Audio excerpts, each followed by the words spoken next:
Welcome to the video everyone. It's early Saturday morning and today we're going to Manchester. Well, technically we're going into Salford, very close to Victoria Station, and I'm going to be going to a powerlifting seminar where I'm going to be taught how to perform the bench, the squat, the deadlift better than I already do. Really excited for this because I do feel like I have a lot of areas that I can improve, and it's strength is a skill, and I've only been teaching myself this skill for a while, so it's going to be really beneficial to get someone else's input. So I can't really go in my pajamas, so let's go get changed. So I'm ready in nick of time. These clothes just came out of the dryer, so everything feels warm. Okay, so I'm going to get in the car and we're going to cover a topic that this video is going to be titled, which is: do you need a trainer, or do you need a personal trainer or an online coach? So we're going to get into that topic now. Okay, well, this is new, little GoPro setup in the car. So let's get into the topic while I drive into Manchester to this seminar. Okay, so do you need an online coach or personal trainer? Now, I have never had one. What I have used is YouTube, which is why I put my information on this platform, is because I was inspired by many others, and I learned a lot, and I still learn a lot from a numerous amount of people, and I can list them. So Christian Guzman is a great channel, Jeff Nippard, Pump Chasers, so Chris Jones of Pump Chasers, 3DMJ, their podcast, Revive Stronger, their YouTube and podcast. There's also Vitruvian Physique, Student Aesthetics, which is now just become his actual name, and there's many more. If you want me to do like a top 10 of fitness, diet information YouTubers and where to find all that information, then just hit me up in the comment section. I will make that, because maybe some people have found my channel but they want to find more information, and these people have been doing this for a really long time. Okay, so that being said, I do not have an actual personal trainer, and if we want to compare me to somebody else who has had a personal trainer and has an online coach, there is a DTB Lifts. I'll link his stuff in the description. We did a workout together not long ago where I lost all of the footage. I know, right? And he has been sharing some really good information on his channel at the moment about his fat loss and the fat loss diets that he did, and then the one that he's finally stuck to, which is similar to mine, which is like, and if it fits your macros, clean eating diet where you track your macro nutrition, but it's not. I'll let his video speak for himself, which is in the description. Okay, so I lost weight over a year, and I found all that information online on YouTube, and I self-taught myself. I taught myself using YouTube, which is great. However, would I have got there quicker if I'd have used a coach? Now, Danny from DTB Lifts had a coach from about 6 months into his diet, so he was really into his fat loss, and he was trying a load of different diets over a year period, and I believe he got a coach at about the 6 month mark, and then within 6 months he went looking like this to this, which is a huge achievement, so congratulations to him. Now, when I did it on my own, I went from this to this. So as you can see, we both experienced fat loss. We both look leaner. I would say Danny actually looked leaner than I did, because you can see his abs. But you know, there is some differences in our frames and stuff, because we're just different people. Therefore, we have different muscle mass. I'm a bit taller than he is, not by much, and that makes a huge difference. Now, I believe he got there quicker than I did, because he did have a coach. If you look at Danny, I think he was a bit bigger than me as well, so he may have had more to lose. So it may have speeded him up, but at the end of the day, I got the results that I wanted on my own, because I went out there and I found the resources myself. Now, if you want to get there as fast as possible, going to someone who has more knowledge than you is going to be really, really good. But if you do find an online nutritionist an online coach who's going to do your coaching, do not just pick the first person who looks good, because one, they could have good genetics, and two, they could be on something that you don't know about. You know, they're all natural, but they're not all natural. So don't always trust what you see. Trust in their trust in their work, as in see who's actually transformed from their work. Maybe there'll be forums about people talking about the program this person did, and is it just a template that they give you? Is it literally like a template that you could go and find on bodybuilding.com, because there are free personalized workouts on bodybuilding.com. It's really not hard to find them. Chris Jones puts up so many free workouts for like push pull legs. Also, as you just go through his videos, and in his description is always his workout, and you could just grab that. You could pick the ones that you like, pick the movements you like, and you made your own workouts. So you don't even have to go and find and buy these from these Instagrammers who look good. So rant over. Have someone who actually has some sort of personal training qualification, because I don't sell programs. I could. I have given programs to people for free that I've just said, oh, this is what I've done and this is similar, but here you go, because I'm not a personal trainer, I'm not qualified. So if I want to do that, I feel that I need a qualification. Just because I learned what worked for me doesn't mean I know what works for you. So find someone who's qualified if you're going to do that, and that's what Danny did.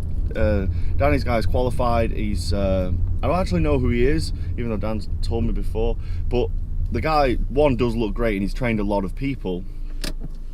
So he has a background that supports what he does, and he has proof that he can do it.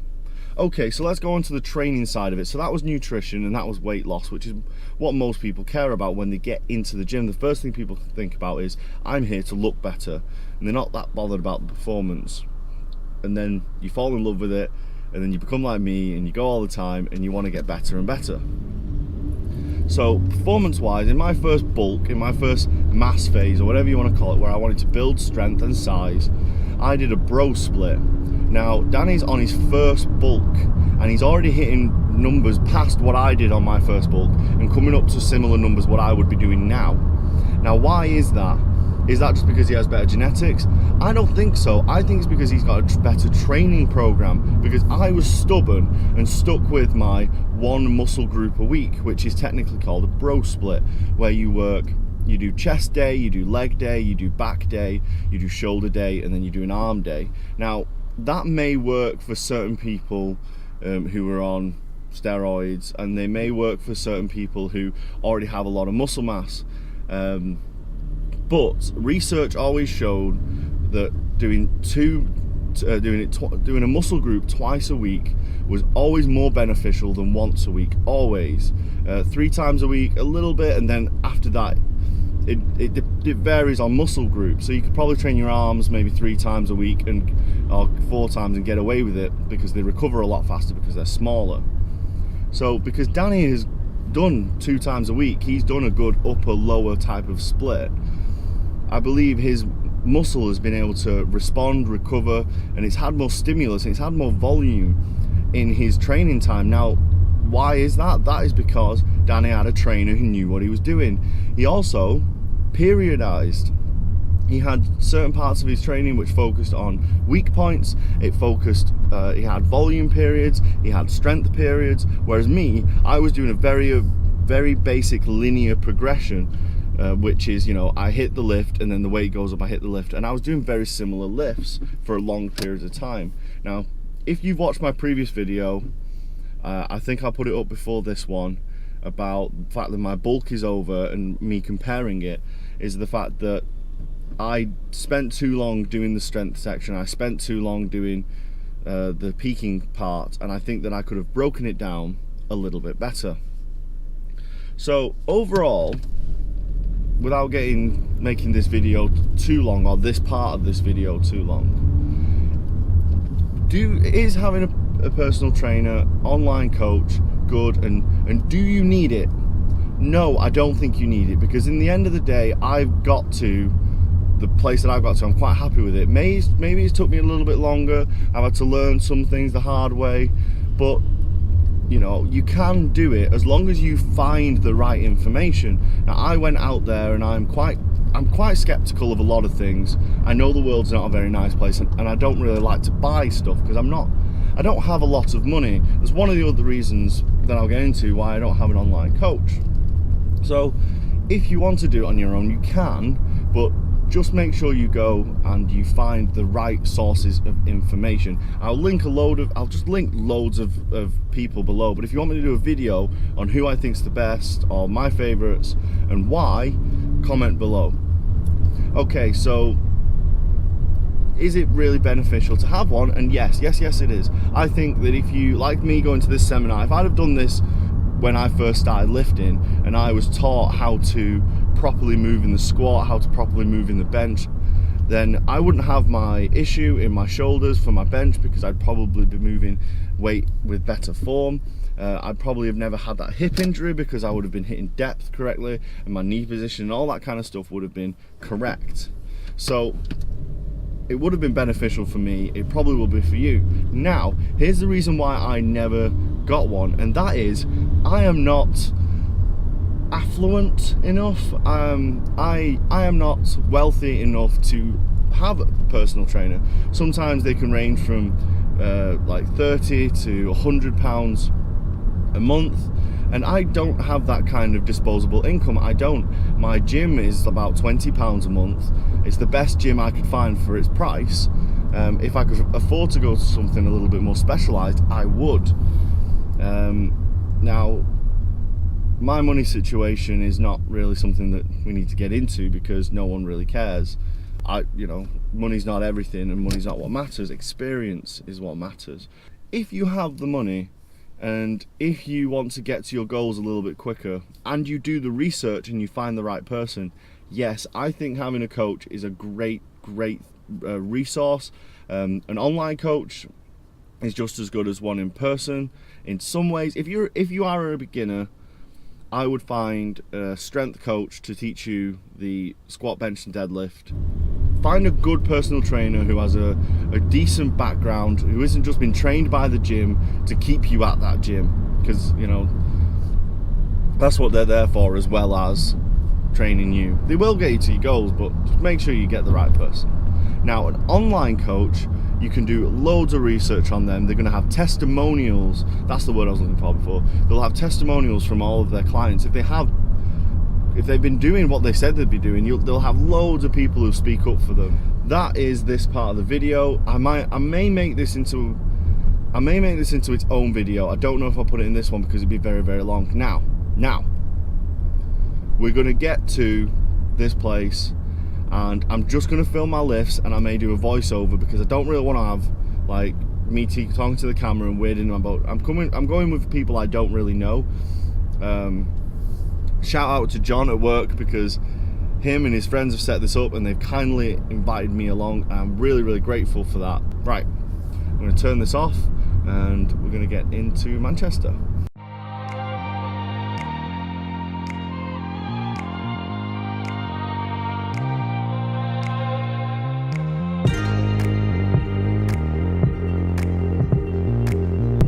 So we're here, we're in a very industrial part of Manchester, not completely in the centre, about 5 minutes out, probably about a 15-minute walk. So this is the place.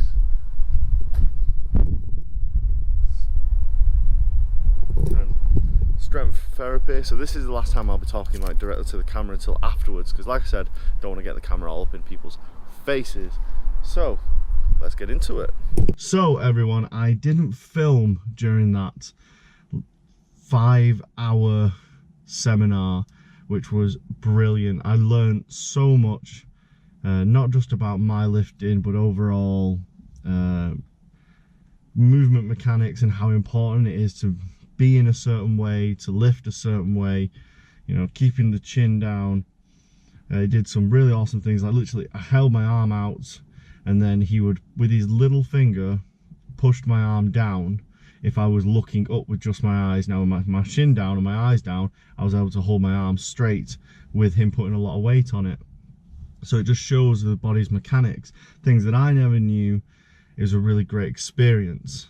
So I've not actually got the mic on this at the moment, so I'm really sorry if this audio is quite bad. Okay, so I didn't film because there was a lot of new people doing this, people who've never lifted before, and I didn't want to make them feel uncomfortable.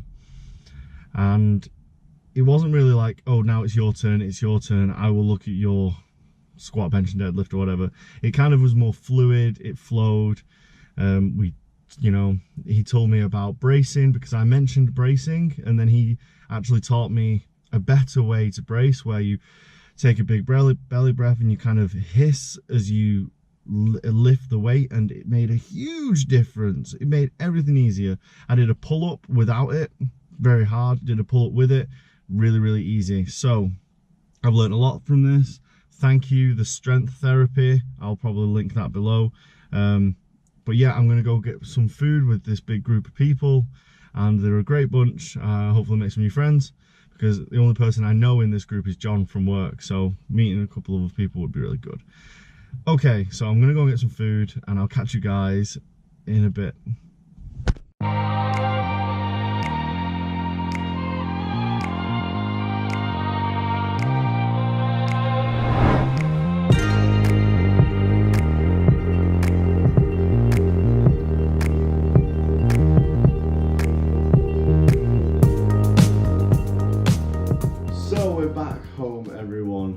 Thank you for watching the video. If you've got to this point, give the video a like. It really does promote the channel, and it shows me what you want to see and what I can continue to make. Now, if you haven't noticed, the last couple of videos have come out quite quickly, but they haven't had a lot of editing in them. So if you've watched my Manchester vlog where we meet the life of Malamutes, the life with Malamutes, their Instagram is Life with Malamutes Joe, get it right. Anyway, if you watch that video, that took me a long time to make. However, yes, it's got a few more views, but the content isn't coming to you guys. And it's not about the editing, it's about what I have to say, what I have to share, and the message I'm trying to share. You can do anything with an ileostomy bag, and I want to share what I do as a lifter, and as someone a part of the IBD community, and who wants to spread awareness that you can do whatever you want with it. And the thing I like to do with it is lift. So if you like this video, please give it a like, subscribe. If you're new, hit the notification bell. If you're not new but you've subscribed and you want to be notified every time I make a video, which will be coming more often. So I will see you guys in the next video. Bye bye.